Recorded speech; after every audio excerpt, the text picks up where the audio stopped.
ನಲ್ಲಿ ಅರಮನೆ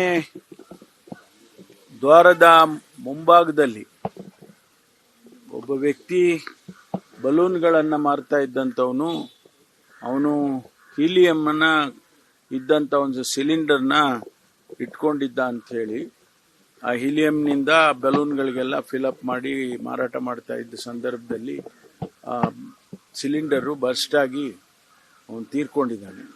ಅವನು ಲಕ್ನೋ ಮೂಲದವನು ಅಂತ ಹೇಳಿ ಹೇಳ್ತಾ ಇದ್ದಾರೆ. ಮತ್ತು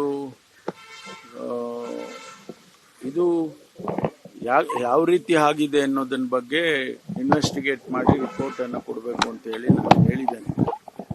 ಹಿಂದೆ ಇದೇ ರೀತಿ ಹೀಲಿಯಂ ಮಾರ್ತಾ ಇದ್ದಂಥ ಬಲೂನನ್ನು ಮಾರ್ತಾ ಇದ್ದಂಥ ಒಬ್ಬ ಹೆಣ್ಮಗಳ ಮೇಲೆ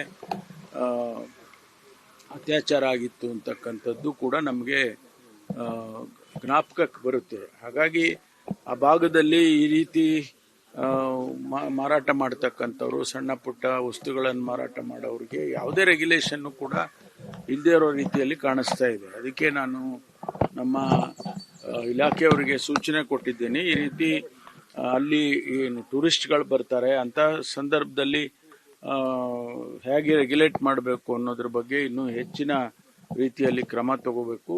ಟೂರಿಸಂ ಡಿಪಾರ್ಟ್ಮೆಂಟ್ನವ್ರನ್ನೂ ಕೂಡ ಜೊತೆಯಲ್ಲಿ ಕರ್ಕೊಂಡು ಏನಾದರೂ ಒಂದು ರೀತಿ, ಯಾಕೆಂದರೆ ಈಗ ನೋಡಿ ಅಲ್ಲಿ ಜಮ್ಮು ಕಾಶ್ಮೀರದಲ್ಲಿ ಏನಾಯಿತು, ಆ ರೀತಿ ಇವೆಲ್ಲವನ್ನು ಕೂಡ ನಾವು ಸೂಕ್ಷ್ಮ ದೃಷ್ಟಿಯಿಂದ ನೋಡಬೇಕು ಅಂತೇಳಿ ನಿನ್ನೆ ದಿವಸ ಸೂಚನೆಯನ್ನು ಕೊಟ್ಟಿದ್ದೇನೆ.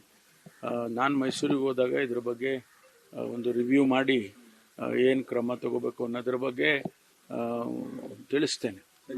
ಈ ರೀತಿ ಓಪನ್ ಪ್ಲೇಸ್ ಅಲ್ಲಿ ಬಳಸೋದಕ್ಕೆ ಅವಕಾಶ ಇದೆಯಾ? ಅದನ್ನೇ ನಾನು ಅವರಿಗೆ ವೆರಿಫೈ ಮಾಡಿ ಅಂತ ಹೇಳಿದ್ದೀನಿ. ಯಾಕೆಂದ್ರೆ ಅವನಿಗೆ ಸಿಲಿಂಡರ್ ಎಲ್ಲಿ ಸಿಕ್ತು, ಹೀಲಿಯಂ ಕಂಟೆಂಟ್ ಸಿಲಿಂಡರ್ ಹೇಗೆ ಸಿಕ್ತು, ಅವನು ಯಾರು ಎಲ್ಲಿ ಕೊಂಡ್ಕೊಂಡು ಬಂದ, ಹೇಗೆ ಕೊಟ್ಟರು, ಅದನ್ನೆಲ್ಲ ಇವಾಗ ತನಿಖೆ ಮಾಡಿ ನನಗೆ ವರದಿಯನ್ನು ಕೊಡ್ತಾರೆ. ಉನ್ನತ ಮಟ್ಟದ ತನಿಖೆಗೆ ಏನಾದರೂ ಇಲ್ಲ, ಅವರ ಇದರಲ್ಲಿ ಗೊತ್ತಾಗ್ತದಲ್ಲ, ಅಲ್ಲಿ ಕಮಿಷನರು, IG ಅವರೆಲ್ಲ ಇದ್ದಾರೆ. ತನಿಖೆ ಮಾಡಿ ವರದಿಯನ್ನು ಕೊಡೋದಕ್ಕೆ